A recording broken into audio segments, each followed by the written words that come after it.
అందరికీ నమస్తే అండి. Welcome to our channel. భారతదేశ ప్రధాని నరేంద్ర మోడీ మీద రోజు రోజుకు దేశంలో వ్యతిరేకత పెరిగేందుకు కొన్ని కారణాలైతే కనిపిస్తూ ఉన్నాయి. దానికి సంబంధించి కారణాలు కూడా చెప్తాను. ఆ తర్వాత భారతదేశ స్వతంత్ర ఉద్యమానికి సంబంధించి చరిత్రను మోడీ ఆగస్టు 15వ తారీఖున ఎర్రకోటను వేదికగా ఉపయోగించుకుని ఏ విధంగా చరిత్రను వక్రీకరించే విధంగా భారత స్వతంత్ర ఉద్యమంలో ఏమాత్రం కూడా పాలు పంచుకునేటువంటి ఒక సంస్థను బలవంతంగా స్వతంత్ర ఉద్యమంలో రుద్దేందుకు చేర్చేందుకు మోడీ ప్రయత్నిస్తున్నారు అనేటువంటి విషయాన్ని అయితే ఈ వీడియోలో చెప్పాలనుకుంటున్నాను. ముందుగా మోడీ మీద దేశవ్యాప్తంగా వ్యతిరేకత రావడానికి కారణం ఏమిటి అంటే పహల్గామ్ ఉగ్రదాడి. ఈ ఎన్డీఏ కూటమి గవర్నమెంట్ చేతగానితనం వల్లనే కాలినడకన ఉగ్రవాదులు దేశంలోకి చొరబడి అమాయకుల ప్రాణాలు తీశారు. ఇది వారి యొక్క అసమర్థ పాలనకు తొలి కారణం అంటూ కూడా మోడీ మీద వ్యతిరేకత అయితే రావడం జరిగింది. రెండో కారణం ఏమిటి అంటే పహల్గామ్ ఉగ్రదాడికి ప్రతీకారంగా పాకిస్తాన్ మీద మనం ఆపరేషన్ సింధూర్ పేరుతో యుద్ధాన్ని చేస్తూ ఉన్నామంటూ యుద్ధం ప్రకటించిన కొద్ది రోజులకే యుద్ధం ముగిసింది, మనమే విజయం సాధించామంటూ ఆపరేషన్ సింధూర్ను అర్ధాంతరంగా ఆపివేయటం అనేది మోడీ మీద దేశవ్యాప్తంగా వ్యతిరేకత రావడానికి రెండవ కారణం. అమెరికా అధ్యక్షుడు డొనాల్డ్ ట్రంప్ చెప్పడం వల్లనే, ఒత్తిడి తీసుకురావడం వల్లనే స్వయంగా నిర్ణయాలు తీసుకోలేనటువంటి, స్వతంత్రంగా వ్యవహరించలేనటువంటి ప్రధాని నరేంద్ర మోడీ అంటూ, చేతగాని ప్రధాని అంటూ కూడా తీవ్ర స్థాయిలో మోడీ మీద వ్యతిరేకత రావడం జరిగింది. ఇంకొక మూడో విషయం ఏమిటి అంటే రాహుల్ గాంధీ చేసినటువంటి ఓట్ల చోరీ అంశం.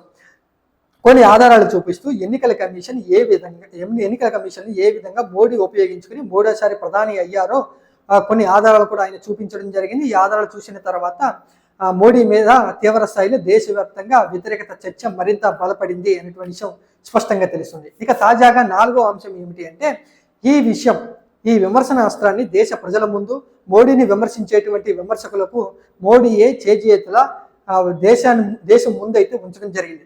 ఇటీవల ఆగస్టు 15వ తారీఖున ఎర్రకోట వేదికగా మోడీ చేసినటువంటి ప్రసంగంలో కొన్ని అంశాల మీద తీవ్ర స్థాయిలో మోడీ మీద వ్యతిరేకత వస్తూ ఉంది. దేశానికి అనుకూలంగా జాతి ప్రయోజనాల కోసం ఎర్రకోటను వేదికగా చేసుకుని ప్రసంగించాల్సినటువంటి ప్రధాని నరేంద్ర మోడీ స్వతంత్ర ఉద్యమంలో ఏమాత్రం కూడా పాలు పంచుకునేటువంటి సంస్థ, అలాగే కోట్లాది మంది మతస్థులు, వేరే ఇతర మతస్థులు ఒక మతోన్మాద సంస్థ అంటూ ముద్ర పడినటువంటి సంస్థ, అలాగే దేశ స్వతంత్రం కోసం కాకోకుండా మేము అసలు భారతదేశానికే స్వతంత్రం ఎందుకు అంటూ ప్రశ్నించినటువంటి సంస్థ ఆర్ఎస్ఎస్ సంస్థ. ఈ ఆర్ఎస్ఎస్ సంస్థ మీద పొగడ్తలు చేస్తూ, ప్రశంసలు కురిపిస్తూ ఎర్రకోట మీద పెద్ద ఎత్తున కూడా ఆర్ఎస్ సంస్థను హైలైట్ చేస్తూ కూడా మోడీ దేశ ప్రజల ముందు ప్రసంగించడం జరిగింది. ఈ ప్రసంగం విన్న తర్వాత తీవ్రస్థాయి విమర్శలు వస్తూ ఉన్నాయి. అలాగే ఆర్ఎస్ఎస్ను ఇప్పుడు మోడీ ఎందుకు భుజానికి ఎత్తుకుంటున్నారు, ఏదైనా స్వలాభం ఉందా, ఏదైనా లాభం ఆశించే ఇప్పుడు ఈ విధంగా మాట్లాడుతున్నారు అనేటువంటి కారణాలు కూడా విశ్లేషణ అయితే జరుగుతూ ఉన్నాయి.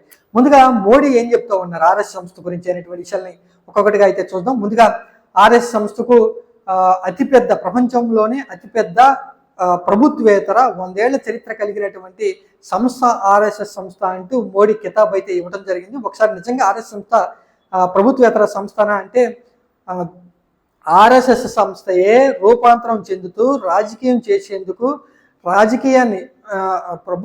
భారతదేశాన్ని పరిపాలన చేసేందుకు అధికారాన్ని సాధించుకోవాలి అంటే ఆర్ఎస్ఎస్ సంస్థ ద్వారా కాదు, రాజకీయ పార్టీగా అవతరించి బీజేపీ పార్టీగా మనం రాజకీయ కార్యక్రమాలు చేసి అధికారాన్ని పొందాలి అని గత 11 సంవత్సరాల నుంచి కూడా అధికారాన్ని పొందినటువంటి సంస్థ ఆర్ఎస్ఎస్ సంస్థ అవునా కాదా అనేది మోడీ సమాధానం చెప్పాల్సినటువంటి ప్రశ్న. తర్వాత ఇప్పుడు పనిచేసినటువంటి ప్రభుత్వ పెద్దలంతా కూడా మోడీ, అమిత్ షా, మరొక కీలకమైనటువంటి వ్యక్తులంతా కూడా ఆర్ఎస్ఎస్లో ఉన్నటువంటి కీలక వ్యక్తులు చేస్తున్నటువంటి సూచనల ప్రకారం నడుచుకుంటున్నారా లేదా అనేది దేశ ప్రజలందరికీ కూడా మోడీ అయితే స్పష్టంగా సమాధానం చెప్పాల్సినటువంటి మరొక ప్రశ్న. ఆర్ఎస్ఎస్ సంస్థే బీజేపీ పార్టీ ఆర్ఎస్ సంస్థ. బీజేపీ పార్టీకి మూలం అనేది ఆర్ఎస్ఎస్ సంస్థ అనేది ప్రతి ఒక్కరికి కూడా తెలిసినటువంటి బహిరంగ సత్యం. కానీ ఇక్కడ ఆర్ఎస్ఎస్ పార్టీ ప్రభుత్వేతర సంస్థ అంటూ ఆర్ఎస్ఎస్ సంస్థను ప్రభుత్వానికి సంబంధించి రాజకీయాలకి దూరం పెట్టేందుకు మోడీ ప్రయత్నిస్తూ ఉన్నట్లుగా తెలుస్తుంది. ప్రజలను చరిత్ర నుంచి తప్పుదోవ పట్టించేందుకు ప్రయత్నిస్తున్నట్లుగా తెలుస్తుంది. ఇక 100 ఏళ్లకు పైగా చరిత్ర కలిగినటువంటి సంస్థ అంటూ ఆర్ఎస్ఎస్ సంస్థను మోడీ అయితే చెప్తా ఉన్నారు. ఒకసారి నిజంగా ఆర్ఎస్ఎస్ సంస్థ అనేది 100 ఏళ్లకు పైగా చరిత్ర కలిగిందంటే 1925 సంవత్సరంలో స్థాపించబడినటువంటి సంస్థ ఆర్ఎస్ఎస్ సంస్థ. ఇప్పటికీ 100 ఏళ్ళు పూర్తి చేసుకోవడం జరిగింది. 100 ఏళ్లకు పైగా చరిత్ర ఏమీ కూడా ఆర్ఎస్ఎస్ సంస్థకు లేదు. అయితే 1925వ సంవత్సరంలో స్థాపించబడినటువంటి ఈ ఆర్ఎస్ఎస్ సంస్థ ఏ విధంగా స్వతంత్రం కోసం పోరాటం చేసింది, భారతదేశం స్వతంత్రం కోసం ఎటువంటి ఉద్యమాలు చేసింది, ఏ నాయకులు భారతదేశ స్వతంత్రం కోసం వారి యొక్క ప్రాణాలు కోల్పోయారు లేదా వారి యొక్క జీవిత కాలాన్ని కోల్పోయారో మోడీ కొన్ని ఉదాహరణలైనా చెప్పుంటే బాగుండేది. కానీ అవేమీ లేకుండా ఆర్ఎస్ఎస్ సంస్థ జాతి కోసం పనిచేసింది, భారతదేశం కోసం పనిచేసింది, వారి సేవలను గుర్తించుకోవాలి అంటూ బలవంతంగా ఆర్ఎస్ఎస్ సంస్థను దేశ ప్రజల మీద రుద్దేందుకు మోడీ ప్రయత్నిస్తున్నట్లుగా తెలుస్తోంది. ఇక 1925 సంవత్సరంలో స్థాపించబడినటువంటి ఈ ఆర్ఎస్ సంస్థ 1925 నుంచి స్వతంత్రం వచ్చినటువంటి 1947 వరకు కన్నా ఏమన్నా ఉద్యమాలు చేసిందంటే ఏమాత్రం కూడా ఉద్యమాలు చేయకపోగా భారతదేశానికి స్వతంత్రం ఎందుకంటూ ప్రశ్నించడం జరిగింది. అలాగే భారతదేశ స్వతంత్రం కోసం మేము ఎటువంటి కార్యక్రమాలు చెయ్యం, ఉద్యమాలు చెయ్యం అంటూ కూడా అంగీకార పత్రాన్ని బ్రిటిషర్లకు రాసిచ్చినటువంటి సంస్థ ఆర్ఎస్ఎస్ సంస్థ. ఈ విషయాన్ని ఆర్ఎస్ఎస్ సంస్థ యొక్క వ్యవస్థాపకులే చరిత్ర పుస్తకాల్లో రాయడం జరిగింది. అప్పటి పరిస్థితులను గమనించినటువంటి చాలా జాతీయోద్యమ నాయకులు కూడా ఈ విషయాలను స్పష్టంగా పుస్తకాల్లో రాసినటువంటి పరిస్థితులే కనిపిస్తూ ఉన్నాయి. ఇక ఆర్ఎస్ఎస్ సంస్థ జాతి కోసం స్వతంత్ర ఉద్యమం కోసం పనిచేయకపోగా భారతదేశ స్వతంత్ర ఉద్యమానికి తూట్లు పొడిచేందుకు ఒక గూఢాచారిలాగా అప్పటి స్వతంత్ర ఉద్యమ నాయకులు చేసినటువంటి ఆలోచనలు కానివ్వండి, ఉద్యమాల రూపకల్పన కానివ్వండి, లేదా దేశ ప్రజలు ఏ విధంగా ఒక తాటికి పైకి వస్తున్నారు అనేటువంటి విషయాలన్నింటిని కూడా దొంగిలిస్తూ గూఢాచారిగా వ్యవహరిస్తూ ఇక్కడి విషయాలను అక్కడకు చేరవేసినటువంటి నాయకులు అప్పటి ఆర్ఎస్ఎస్ నాయకులు. భారతదేశ స్వతంత్ర ఉద్యమం కోసం పనిచేసినటువంటి సంస్థ ఆర్ఎస్ఎస్ సంస్థ అనేది స్పష్టంగా తెలుస్తుంది. అయినా కూడా మోడీ ఆర్ఎస్ఎస్ సంస్థ వల్లనే దాదాపుగా భారతదేశానికి స్వతంత్రం వచ్చింది అంటూ కూడా ఆయన చరిత్రను వక్రీకరించే విధంగా చరిత్రను మరుగును పక్కన పెట్టేందుకు ఆయన ప్రయత్నిస్తూ ఉన్నట్లుగా తెలుస్తూ ఉంది. ఇక 1900 అంటే ఆర్ఎస్ఎస్ సంస్థ స్థాపించక ముందు నుంచే వివిధ రూపాల్లో వివిధ వ్యక్తులు తమ యొక్క ప్రాణాలను భారతదేశ స్వతంత్రం కోసం కోల్పోవడం జరిగింది. వివిధ రూపాల్లో ఎవరికి తోల్చిన విధంగా వారు ఉద్యమాలు చేయడం జరిగింది, యుద్ధాలు చేయడం జరిగింది, శాంతియుతంగా అహింసాయుతంగా తర్వాత హింసాత్మకంగా వివిధ రూపాల్లో చాలామంది స్వతంత్ర యోధులు అయితే 1925 కంటే ముందు నుంచే ఉద్యమాలు అయితే చేయడం జరిగింది, స్వతంత్రం కోసం పోరాటం చేయడం జరిగింది, ఆంగ్లేయులకు వ్యతిరేకంగా ఉద్యమాలను అయితే నడపడం జరిగింది. ఇక్కడ భారతదేశ స్వతంత్ర ఉద్యమానికి 1920లో స్థాపించబడినటువంటి ఆర్ఎస్ సంస్థకు ఏమాత్రం కూడా సంబంధం లేదు అనేది స్పష్టంగా తెలుస్తూ ఉంది. ఇక స్వతంత్రం వచ్చిన తర్వాతనైనా ఆర్ఎస్ఎస్ సంస్థ ఏమన్నా భారతదేశం కోసం పనిచేసిందంటే అది కూడా లేనటువంటి పరిస్థితులు. 1948 సంవత్సరంలో భారతదేశానికి స్వతంత్రం వచ్చేందుకు కీలక వ్యక్తి, ఆ ఉద్యమాన్ని తారాస్థాయికి తీసుకువెళ్ళి జాతిపితగా పేరు పొందినటువంటి మహాత్మా గాంధీని హత్య చేసినటువంటి వ్యక్తి ఆర్ఎస్ఎస్ మూలాలు కలిగినటువంటి వ్యక్తి అంటూ కూడా అప్పట్లో దర్యాప్తు సంస్థలు తేల్చడం జరిగింది. అలాగే దేశ ప్రయోజనాలకు వ్యతిరేకంగా పనిచేసినటువంటి సంస్థ అంటూ అప్పటి ఆర్ఎస్ఎస్ను నిషేధాన్ని అయితే అప్పటి భారత ప్రభుత్వం అయితే విధించడం జరిగింది. అప్పట్లో కేంద్ర హోంమంత్రిగా ఉన్నటువంటి సర్దార్ వల్లభాయ్ పటేల్ ఆర్ఎస్ఎస్ సంస్థను దేశ వ్యతిరేక సంస్థ అంటూ నిషేధాన్ని అయితే విధించడం జరిగింది.